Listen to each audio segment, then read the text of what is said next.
Фондацијата Тиквешки вински пат денеска славеше 10 години постоење и успешна работа. Во кругот на прославата беа членовите и соработници на фондацијата. Со најблиските Тиквешки вински пат ги сподели спомените од почетоците и патот до успехот со кој денес на 10 годишнината гордо може да се пофали фондацијата.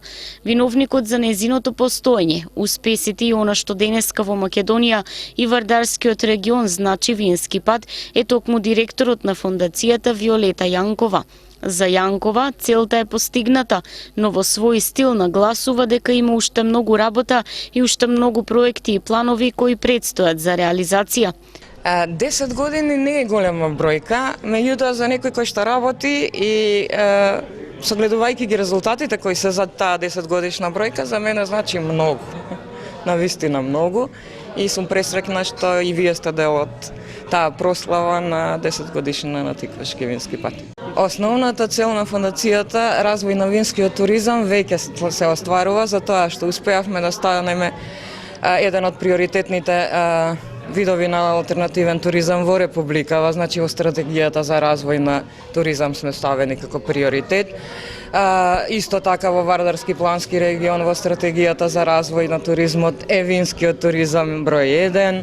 Во сите општини, како што знаете, се постави исто стратегија за локален развој вински туризам, значи целта е максимално постигната, сега останува само да работиме понатаму на развојот.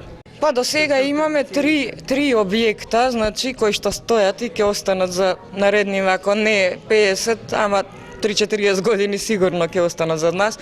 Тоа е првиот музеј за вино во Македонија, тоа е туристичко-информативниот центар во Неготино, тоа е тренинг центарот кој за жал во моментот не функционира како тренинг центар, него како изложбена сала и слично, меѓутоа ќе профункционира и таа.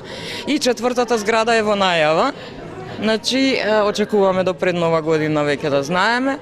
Така да 4 објекта за една мала фондација во вредност од негде околу 800-900 илјади евра и не е мала работа. Никој сам не успеал, тоа да се разбереме. Значи, Тиквешки вински пат за среќа никогаш не е сама и денеска овде се баш дел од тие луѓе што се заслужени за фондацијава, што работи и што обстојува. За жал некои од тие луѓе што долго години ни помагат не се тука или не се во можност нели да присуствуваат од разни причини, меѓутоа се во срцава наши, нели заедно со нас се тука.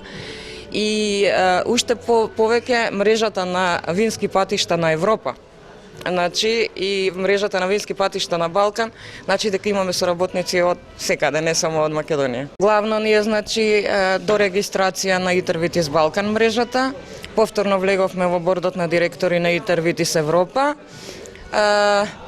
Овој проектот што го спомнав за уште еден објект за екзибишн центар, односно изложбен центар и големиот проект за развој на вински туризам во Вардарски плански регион, кој од страна на градоначалниците на Вардарски плански е избран како приоритетен проект, а можам да се пофалам дека тоа е проект на Тиквешки вински пат. На денешната прослава по повод 10 години успешна работа на фондацијата Тиквешки вински пат, промовирани беа и 10 нови туристички производи. Фондацијата додели благодарници на своите соработници, представници на институции, винари, фирми и поединци.